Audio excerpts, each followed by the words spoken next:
अपने बेटे ऋषु के माथे से टपकते हुए पसीने को देखकर सविता की हालत खराब हो गई।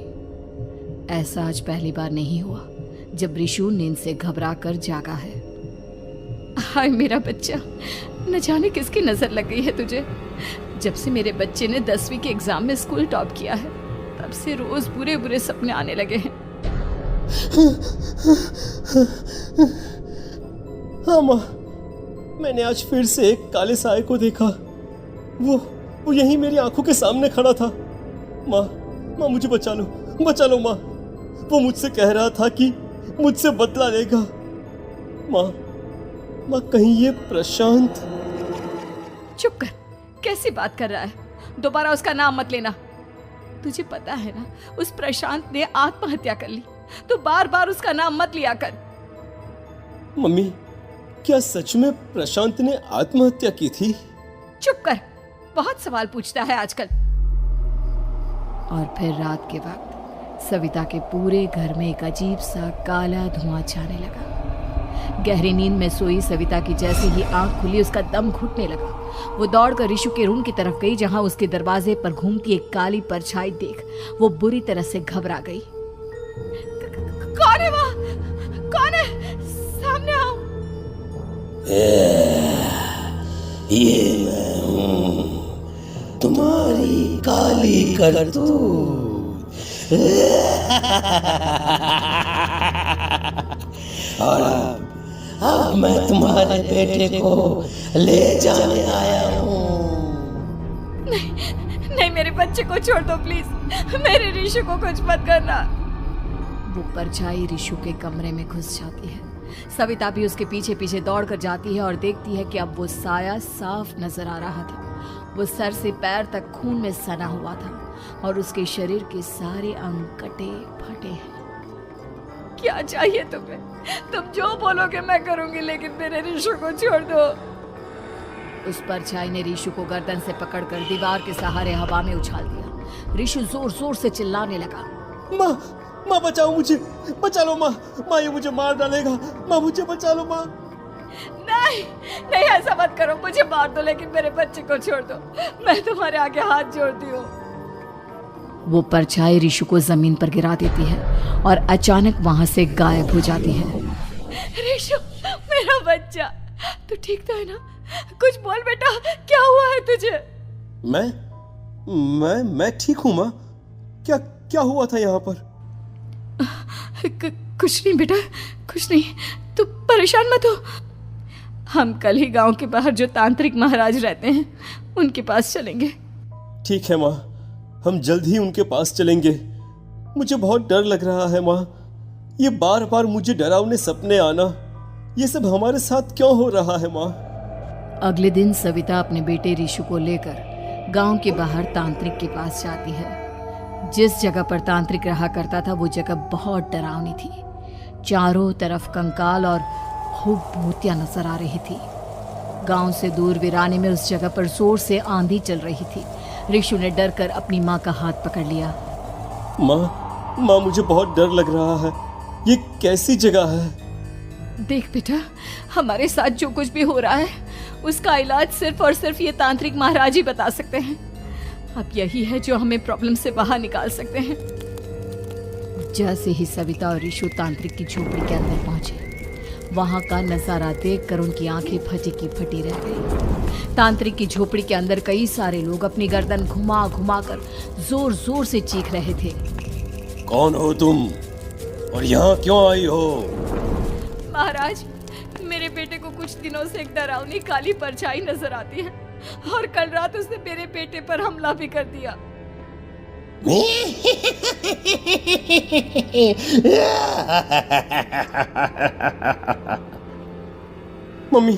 मम्मी हमें यहाँ से चलना चाहिए। ये जगह मुझे ठीक नहीं लगती। नहीं बेटा, ऐसा नहीं कहते। रुक जाओ, 2 मिनट के लिए रुक जाओ। क्या कहा? काली परछाई? तुम्हारे बेटे पर किसी काली परछाई ने हमला किया?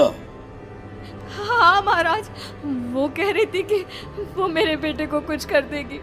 कोई उपाय बताइए महाराज, मेरे बेटे के साथ कुछ गलत नहीं होना चाहिए। तुमने किसी दूसरे के साथ गलत किया है तो तुम्हारे साथ भी गलत होकर ही रहेगा। तुमने किसी की जान ली है, किसी को मार डाला है तुमने। नहीं महाराज, मैंने ऐसा कुछ नहीं किया। मैंने किसी की जान नहीं ली। मुझे कोई उपाय बताइए। लगता है तुम इतनी आसानी से नहीं मानोगी। मैं तुम्हें अभी उस काली परछाई से मिलवा देता हूँ और वही सारा सच तुम्हारे सामने लेकर आएगा। सविता और ऋषु ने डर के मारे अपनी आंखें बंद कर ली। तभी अचानक तांत्रिक की झोपड़ी में अजीबोगरीब आवाजें गूंजने लगी। सविता और ऋषु बुरी तरह से कांप रहे थे। आंखें खोलो और अपने सामने देखो। क्या यही है वो जिससे तुम कल रात को मिली थी? बताओ मुझे। हाँ, इसने कल रात मेरे बेटे के ऊपर हमला किया था। ये उसी लड़के की भटकती हुई आत्मा है जिसे कुछ दिन पहले तुमने मार डाला था। मम्मी, ये महाराज क्या कह रहे हैं? क्या सच में आपने किसी की जान ली है, किसी को मार डाला है? अगर हाँ तो बताइए ना मम्मी, किसको मारा है आपने? किसको? तुम्हारी माँ इतनी आसानी से सच नहीं बताएगी बेटा। इसने एक बच्चे की जान ली है। कहीं उसका नाम प्रशांत तो नहीं महाराज? वो मेरा दोस्त है, मेरा मतलब मेरा पड़ोसी है। सही पहचाना। देखा सविता, तुम्हारा खुद का बेटा भी जानता है कि तुमने किसी के प्राणों की बलि चढ़ा दी और इसीलिए अब उसकी बुरी आत्मा तुम्हारे घर में भटकती है। मुझे माफ कर दीजिए महाराज, मुझसे बहुत बड़ी गलती हो गई। प्रशांत हमारे पड़ोसी का बेटा था। हर बार उसके नंबर मेरे बेटे से ज्यादा आते थे और इसलिए मैंने उसके कमरे के बाहर काला जादू किया था, पर मुझे नहीं पता था कि वो मर जाएगा। तुम्हारे उसी काले जादू वाली गुड़िया के अंदर एक बुरी आत्मा थी जिसने उस बच्चे के दिमाग पर बुरा असर कर दिया और उसी की वजह से उस लड़के ने अपनी बालकनी से कूदकर आत्महत्या कर ली। इसकी वजह सिर्फ और सिर्फ तुम हो, तुम। नहीं महाराज, जो कुछ भी हुआ मुझे नहीं पता था कि प्रशांत अपनी जान दे देगा। प्रशांत की आत्मा इस वक्त तुम्हारे सामने खड़ी है, हमसे बात करना चाहती है। बोलो क्या कहना चाहते हो? मैं जीना चाहता था, बड़ा होकर कुछ बनना चाहता था। आपके बेटे से मुझे कोई परेशानी नहीं थी। अरे वो तो मेरा अच्छा दोस्त था। मुझे माफ कर दो बेटा, मुझसे बहुत बड़ी गलती हो गई, मुझे माफ कर दो। माफ करने से मुझे वापस जिंदगी नहीं मिल जाएगी। मेरे माँ बाप आज भी मेरे लिए रोते हैं। आपने मेरे साथ बहुत गलत किया है, बहुत गलत। और तभी अचानक प्रशांत की आत्मा वहां से गायब हो जाती है। सविता जोर जोर से रोने लगती है। सुन लिया तुमने? ये तुम्हारे अपने ही किए हुए पाप हैं जो इस तरह से तुम्हारे सामने आ रहे हैं। माँ, ये आपने अच्छा नहीं किया। सिर्फ 10th बोर्ड के एग्जाम में मैं टॉप कर पाऊँ इसलिए आपने मेरे दोस्त के ऊपर काला जादू कर दिया। नहीं मम्मी, नहीं, अब हम कभी खुश नहीं रह पाएंगे, कभी नहीं। मेरे दोस्त की आत्मा को कभी शांति नहीं मिलेगी मम्मी, कभी नहीं। लेकिन मैंने जो कुछ भी किया सिर्फ तुम्हारे लिए किया। वो लड़का हमेशा फर्स्ट पोजीशन पर आ जाता था और इस वजह से हमेशा तुम्हारे मार्क्स कम पड़ते थे। मैंने तो सिर्फ उस पर एक छोटा सा काला जादू किया था बेटा। मुझे क्या पता था कि उसका ये नतीजा निकलेगा। जिस गुड़िया को तुमने उस लड़के के कमरे के दरवाजे पर लगाया था, दरअसल उसके अंदर एक बुरी आत्मा का प्रवेश हो गया था, जैसा कि अक्सर काला जादू करते समय हो जाता है।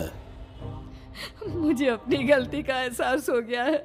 मैं प्रायश्चित करना चाहती हूँ, आप बताइए मैं क्या करूँ? प्रशांत के घर जाकर उस काली गुड़िया को वहां से निकालकर यहाँ लेकर आओ। मैं उसे आग में जलाकर राख कर दूंगा और उसके बाद प्रशांत की आत्मा को हमेशा के लिए मुक्ति मिल जाएगी। अगली रात सविता चुपचाप अपने पड़ोसी प्रशांत के घर जाती है। प्रशांत के माँ बाप प्रशांत की मौत के बाद उस घर को छोड़कर हमेशा के लिए वहां से चले गए थे। जैसे ही सविता उस घर के अंदर कदम रखती है, उसका सामना अजीबोगरीब हैवानियत से भरी आवाजों से होने लगता है। ऐसा लग रहा था जैसे कोई बुरी तरह से चीख रहा हो। सविता जैसे ही प्रशांत के कमरे के बाहर पहुंचती है, वहां पर लटकी हुई गुड़िया के शरीर से खून टपकने लगता है। ये क्या हो रहा है? इस गुड़िया के शरीर से खून क्यों टपक रहा है? सविता हिम्मत करते हुए उस गुड़िया को वहां से उतारने की कोशिश करती है, लेकिन तभी अचानक से बहुत भयानक दिखने वाली औरत उसकी आंखों के सामने आकर खड़ी हो जाती है। मैं यहाँ से कहीं नहीं जाऊंगी, और अगर तूने मुझे यहाँ से हटाने की कोशिश की तो मार डालूंगी मैं तुझे। नहीं नहीं, मुझे तुम्हें यहाँ से ले जाना ही होगा, नहीं तो मेरा बेटा, उसकी जान को खतरा है। मैं तुम्हें नहीं छोड़ सकती। अगर तुम्हारे अंदर हिम्मत है तो मुझे इस घर से बाहर ले जाकर दिखाओ। और ऐसा कहकर वो औरत सविता के ऊपर हमला कर देती है और उसे हवा में उछाल उछाल कर जमीन पर पटकती है। लेकिन तभी अचानक मौका देखकर सविता अपने हाथ में ली हुई सुई उसके हाथ में चुभो देती है। हाथ में सुई लगते ही वो औरत जमीन पर तड़पने लगती है। ये क्या किया तूने? ये क्या कर दिया? तुझे ऐसा नहीं करना चाहिए था।